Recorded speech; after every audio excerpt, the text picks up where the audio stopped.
చాచి అడుగుతున్నా ఆదరించండి అని షర్మిల అడుగుతున్న దృశ్యాలు కరుడుగట్టిన వ్యక్తినైనా కాసేపు ఆలోచింపచేసేలా ఉన్నాయి. పులివెందులలో ప్రచారం చేసిన షర్మిల, సునీత మహిళా సెంటిమెంట్ను ప్రయోగిస్తున్నారు. తాను వైఎస్ఆర్ బిడ్డనని, తనకు న్యాయం చేయాలని కోరుతున్నారు. అన్న జగన్ రెడ్డి రోడ్డున పడేశారని నేరుగా చెబుతున్నారు. ఆడపిల్లలు అలా రోడ్డున పడి దీనంగా తమకు అండగా ఉండాలని వేడుకుంటుంటే ఓటర్లకు అయ్యో పాపం అనిపించక మానదు. నిజానికి ఇలాంటి వేడుకోళ్లు జగన్ రెడ్డి సొంత పార్టీ పెట్టుకున్న తర్వాత వచ్చిన ఉప ఎన్నికల్లో కనిపించాయి. అప్పట్లో ప్రజల దగ్గర ఇలాగే వైఎస్ కుటుంబం విజ్ఞప్తి చేసింది. వీధి వీధిన విజయమ్మ, షర్మిల దీనంగా ఉన్న పోస్టర్లు పెట్టారు. జగన్ రెడ్డి కటకటాల వెనుక ముత్తైదువులా కూర్చున్న ఫ్లెక్సీలను ఊరువాడ ఏర్పాటు చేశారు. ఆ సెంటిమెంట్ భారీగా వర్కౌట్ అయింది. ఇప్పుడు మోసం చేసిన అన్నపై అదే సెంటిమెంట్ను బాధితురాలుగా షర్మిల, సునీత ప్రదర్శిస్తున్నారు. ఇది ఓటర్లపై తీవ్ర ప్రభావం చూపించడం ఖాయంగా కనిపిస్తోంది. వైఎస్తో అనుబంధం పులివెందుల ప్రజలకు ఎక్కువ కాబట్టి ఓటర్లలో మార్పు అనేది వస్తే అక్కడే తీవ్ర ప్రభావం చూపుతుంది. అదే జరిగితే మొదటికే మోసం వస్తుంది. వీరిని ఎదుర్కోవడానికే జగన్మోహన్ రెడ్డి భారతిని రంగంలోకి దించారు.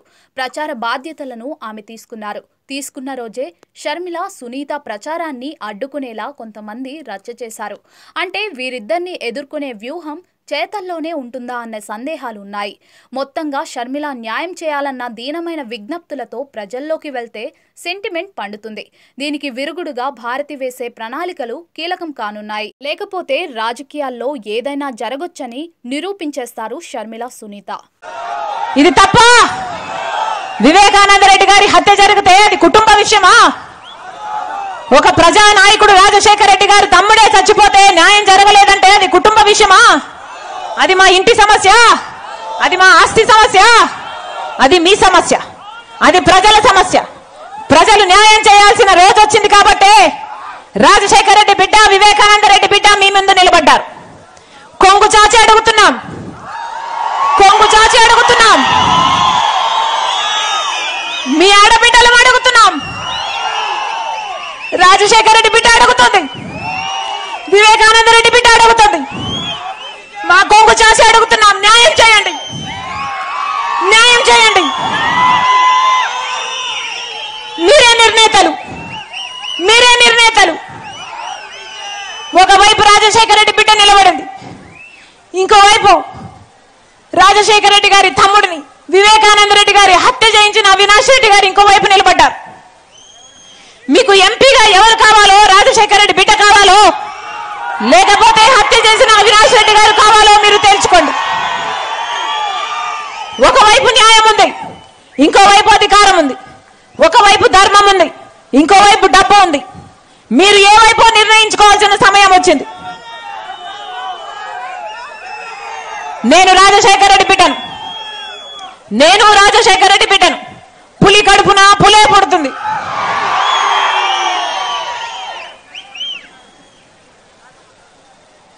పులి కడుపున పులే పుడుతుంది. ఈ రాజశేఖర రెడ్డి బిడ్డ ఎవ్వరికి భయపడేది కాదు. అలాగే అన్యాయం జరుగుతుంటే సహించేది కూడా కాదు. ఇక్కడ అన్యాయం జరుగుతుంది కాబట్టి ఒక హంతకుడిని మళ్ళీ గెలిపించకుండా, ఒక హంతకుడు మళ్ళీ చట్టసభలకు వెళ్ళకూడదని ఈరోజు రాజశేఖర రెడ్డి బిడ్డ ఈ నిర్ణయం తీసుకొని ఇక్కడ నిలబడింది. మీ రాజశేఖర రెడ్డి బిడ్డను గెలిపిస్తారో ఓడిస్తారో మీరే నిర్ణేతలు.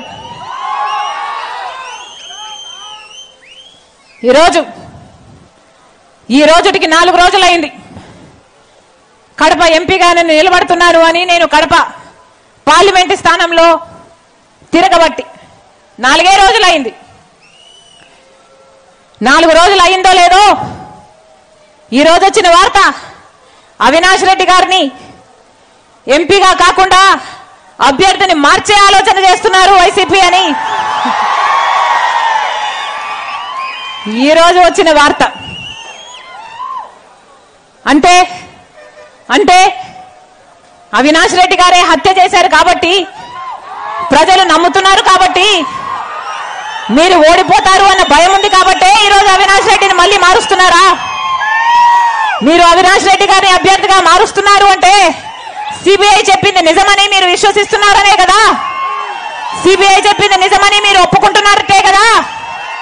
అవినాష్ రెడ్డి గారిని మారుస్తున్నారు అంటే హత్య చేసింది అవినాష్ రెడ్డి గారు కాబట్టే కదా ఆయనను కాపాడుకునే ప్రయత్నంలోనే, మళ్ళీ ఈ ఓటమి నుంచి కాపాడుకునే ప్రయత్నంలోనే కదా ఈరోజు మళ్ళీ అభ్యర్థుల్ని మారుస్తున్నారు. జగన్మోహన్ రెడ్డి గారు సమాధానం చెప్పాలి. అవినాష్ రెడ్డి గారి అభ్యర్థి అయినా కాకపోయినా జగన్మోహన్ రెడ్డి గారు సమాధానం చెప్పాలి. పులివెందుల ప్రజలకు సమాధానం చెప్పాలి. వివేకానంద రెడ్డి గారు అంత ఘోరంగా చచ్చిపోతే ఇందాక సునీతమ్మ చెప్తుంది, ఆ గొడ్డలి వేట్లకు ఎంకలు బయటకు వచ్చాయట, మెదడు బయటకు వచ్చిందట, అసలు ఏమీ అర్థం కాని పరిస్థితిలో ఉందట ఆ రోజు వివేకానంద రెడ్డి గారి బాడీ. అంత ఘోరంగా వివేకానంద రెడ్డి గారిని చనిపోతే సాక్షి ఛానల్లో మాత్రం హార్ట్ అటాక్ అని చెప్పడం జరిగింది.